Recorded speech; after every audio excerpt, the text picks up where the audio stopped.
Behind me here is one of the most interesting new boats of the year. This is the new Bluegame BGM75. Now this is their very first multi-hull design, but they're very keen to stress that it's not a conventional catamaran in any way, shape or form. So relatively speaking, it's nothing like as wide as you'd expect for a 75-footer.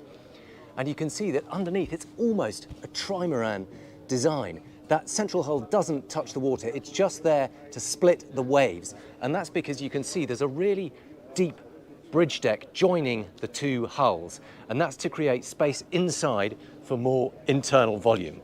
So it's a boat that is designed to look and behave much more like a monohull, but with the fuel efficiency and stability and cruising characteristics of a catamaran. So really fascinating design, and we're going to give you the absolute full tour, and with any luck we might even get to sea trial it.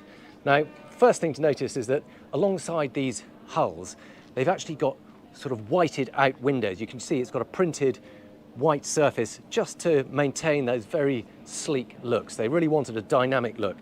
Now, Bluegame are part of the San Lorenzo group, and you can see some of the styling traits here, like these rectangular shaped portholes, really deep set within the moulding.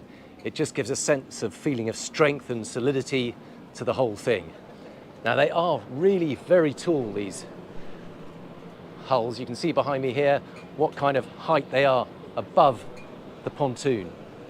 And that is again to create volume inside the boat, but it's a really striking looking boat. It uses a lot of the aesthetics of the Bluegame range, the SX range, with that forward raked windscreen, the white hull and the dark contrasting top sides. But let's go and take a closer look. Now, one of the things you can see is that it's got really big fold down quarter platforms, these kind of cheeks if you like. This one side they've got it folded up, on this side they've got it folded down, and you can see exactly how much extra space that creates. It's a really big platform beach club area. You can see there's a space for a separate little sunbathing pad on there. You can see two more laid out here. Very neatly integrated stern mooring gear, nice and low level so it doesn't block the view. And that's what it looks like with the platform folded up. You can see the teak is on that side so that when you fold it down it does become like a teak deck. Now here we've got storage garage. You can obviously get a tender in here. In this case you can see the rollers where that would sit. We've got a couple of sea bobs and a scooter and an electric bicycle and all manner of things. Some of the cushions you can store in there, but really big storage area underneath there. And then this section folds down and that creates the platform down into the sea or up to the quayside. Now, elegant steps leading up to the raised cockpit area, and this is where you start to get a feel for the beam that you get on a catamaran like this. Although again, not as wide as it might be for a 75-footer, but just means you have a whole lot extra space, and you can pretty much kit this out how you want. But again, this is very much like a San Lorenzo style seating area. You can see it's sort of modular furniture. You can arrange it how you want, but you've got some facing backwards, some facing forwards, off to the side. You can do pretty much what you want. They're very much a kind of semi-custom builder that will fulfill your every wish. Now we'll start off with a quick lap of the decks, I think. You can see really nice wide side decks, good deep gunnels, and that leads up to the foredeck area. Really flat foredeck, so there's no tow rails or anything here. It's just a big open deck space. Again, to maximize the feeling of width and space to spare. Huge sun pad area up here, dotted with little circular teak tables to rest your drinks on. You can lie whichever way you want, facing in, facing out, over the side, and all fitted out in this beautiful teak with sort of silvery grey caulking in between. There's a table here that you can sit and take your drink facing forward, and again, no guardrails off the front, so your view forward is going to be absolutely spectacular from here. All the deck gear is largely hidden away. All the anchors and chains are under these locker here. You have still got the fair leads and mooring and winch capstan there, so you can work them. And a big carbon fibre pole holding up this sunshade area. Cleats all in this matte black finish, very delicate little ropes and carbon fibre poles. I'm sure they can all be removed if you want to. And again, carbon fibre poles supporting this sunshade.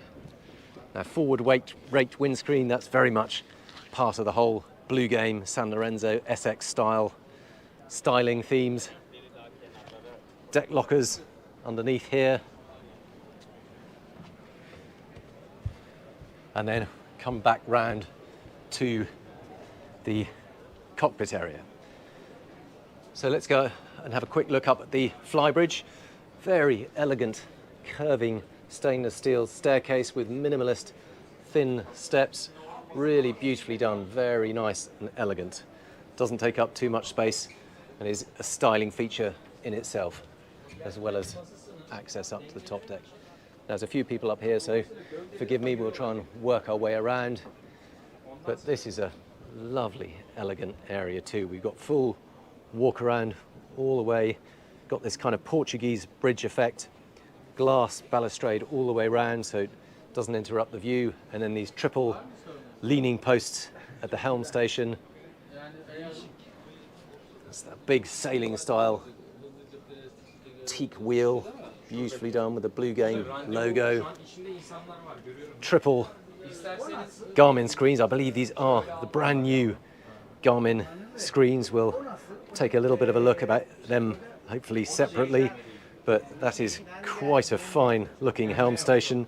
Now, it's Volvo IPS 800 drive, so relatively low powered engines for a yacht as big as this, but this is all about cruising efficiency, and it will have top speed of around about 21 knots, but ideal cruising speed of about 16 knots, and at that speed it is consuming a relatively modest 180 litres per hour, which gives a cruising range of about 450 nautical miles from 6,000 litre fuel tanks.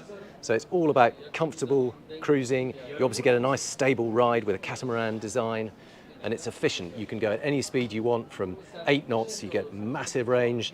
16 knots, you still get a good near 450 mile range, and lovely living spaces. So again, freestanding furniture up here. We've got 2 good sofas, lovely soft squidgy fabric sofas, little incidental tables, and because you've got this extra beam, you don't have to have kind of separate spaces. It's all part of the one big socializing space. So we've got seating over on the port side, and an oval table over on the starboard side, all beautifully teak lined overhead and underfoot, and the classic San Lorenzo wet bar, again teak faced all the way around. Under here we've got a very big sink, quite heavy, quite tricky to do one-handed. I'm going to have to put that down using 2 hands. There we go. Very immaculately polished surface. Under here we've got a grill. Again, I can't really lift it up one-handed. And then behind here we've got a fridge, got an ice maker,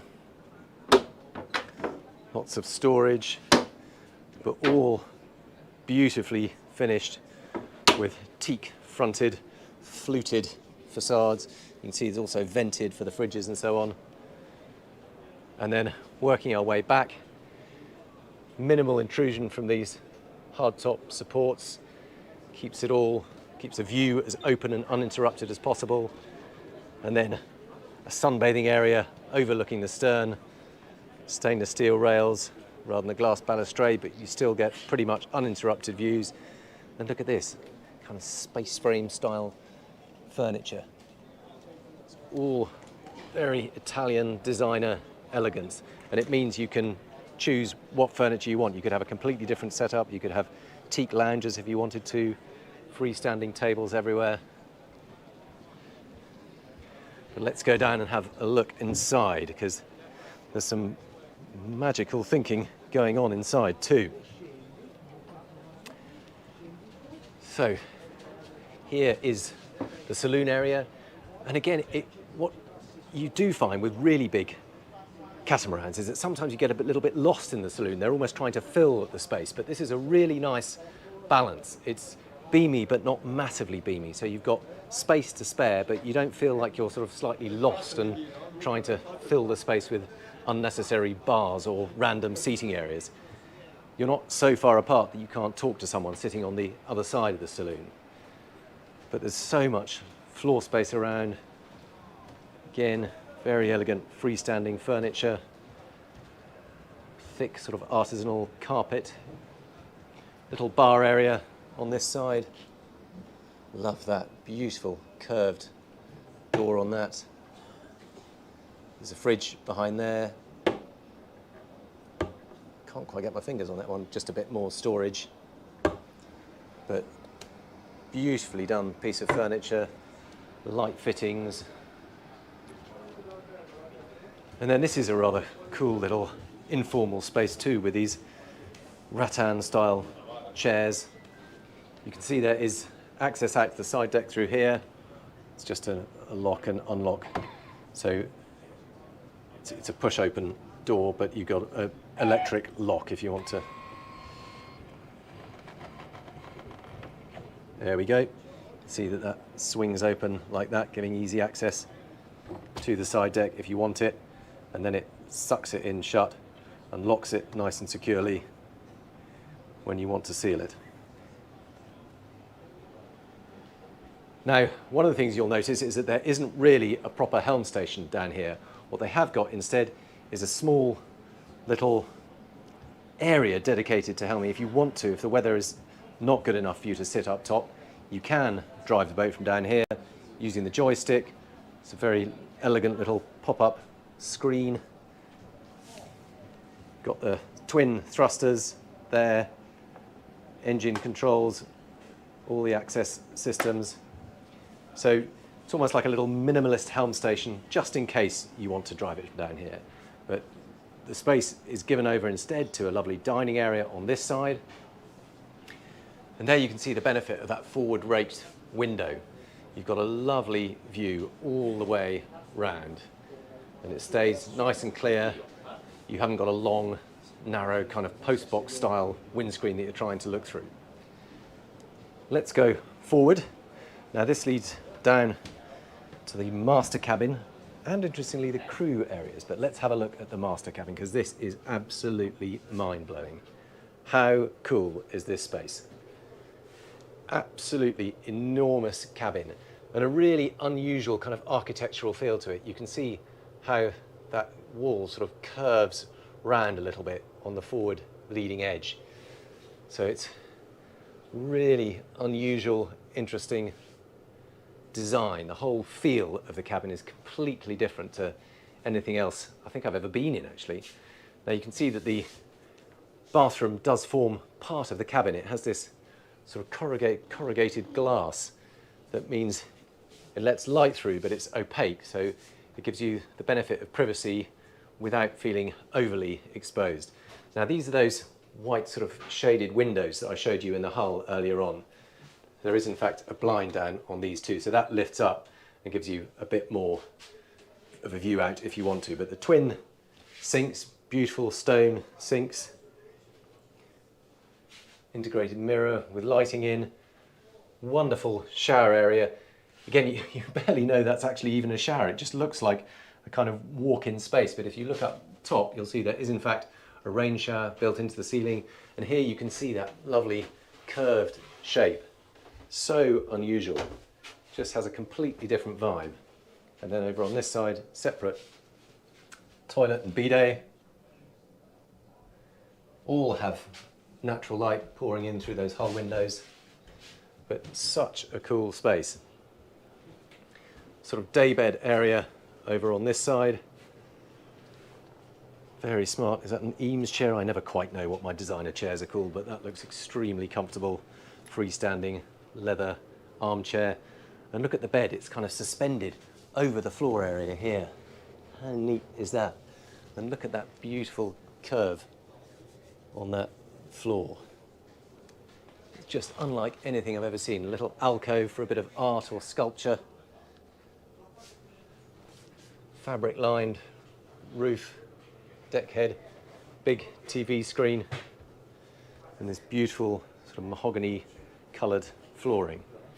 And look at this, even this, that's like a kind of polished concrete.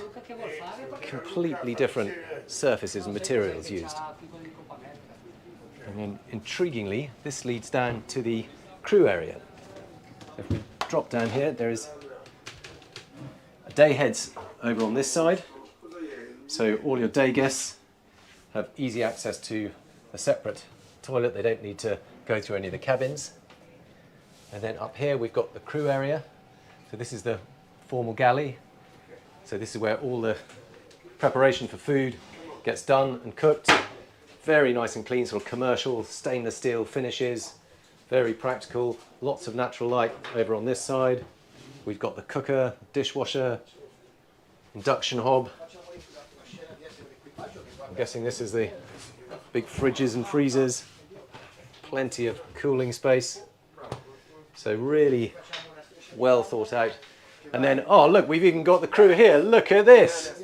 We are crew member. Fully. And how is it? Have you been on board at sea yet? Yeah, very nice. Yeah, very comfortable? Yeah, absolutely. Beautiful. Really interesting. Look at that. Are you sure I'm okay to look in your cabins? Yeah. You're very kind. So we've got it's a kind of cross shape, so you've got a bunk there and a bunk there. Little bathroom in there, ensuite. Got the mess area, their own TV. Oh, no, don't. You're very kind. Oh, washing machine. Wash and dry machine. My goodness. You've got everything here, haven't you? Another bunk bed over on this side. Two more crew, again, ensuite. There we go, the dishwasher. Oh, that's a good size oven, isn't it? Wow. Big one. Gaggenau oven. Yeah. I hope you've got a good chef. Yeah. Are you the chef? No, you are. Chef and chief engineer and captain and You do absolutely everything. everything. No, that's a skilled crew member for you. Thank you. And now we can go back. And here we go down to the guest areas. So now we're in the port hull looking astern towards the aft end of the boat. And this is what's clever too, because of that slightly deeper bridge deck, it means that the bed can go up over the middle of the boat. And so it sort of backs on to the other cabins, the other side. Rather than losing all that space between the hulls, you're actually making use of it. So you can see that the floor sort of rises up here. That is the bottom of the bridge deck linking the two hulls. The bed sits on top of that. You've got plenty of headroom over the bed. You obviously can't stand up here. I'll give you an idea of what sort of height that is. It's sort of crouching space, if you can see me here. But it's a brilliant use of the space between the hulls that just means you have a lot more volume inside each of the two hulls. Lovely little seating area here. We've got a hanging wardrobe in here. Again, using that, this is slightly different. It's not corrugated, it's almost like tiled glass. And access to your own ensuite bathroom through this door. Beautiful marble sink. Really big shower compartment. Overhead shower. Separate handheld shower. And big deck window too. And then moving forward through the same, we're still in the port hull. There's a little bit of storage between the two cabins, but then very similar cabin on this side. Again, big double bed, sat up on that raised bridge deck. Exactly the same little seating area, hanging wardrobe, and ensuite bathroom.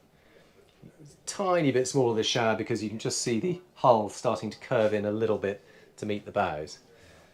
Big mirrors helps bounce light around, gives it more of a feeling of space, but it's these beds riding up over the hull that are the absolute making of this boat. So, you come up through here and back out into the cockpit. So, this is the access into the one of the two engine rooms. Obviously it has two separate ones, one in each hull. And the captain has very kindly offered to hold the camera. I can probably take it from here if that's all right. Thank you very much. So they're really deep. Look how tall that stairwell is. I showed you how tall the hulls were from outside, but look at this. Gives you an idea of just how much height there is above me here. All the electric panels on one side here. We've got the twin Raycor fuel filters over here. We've got a generator here.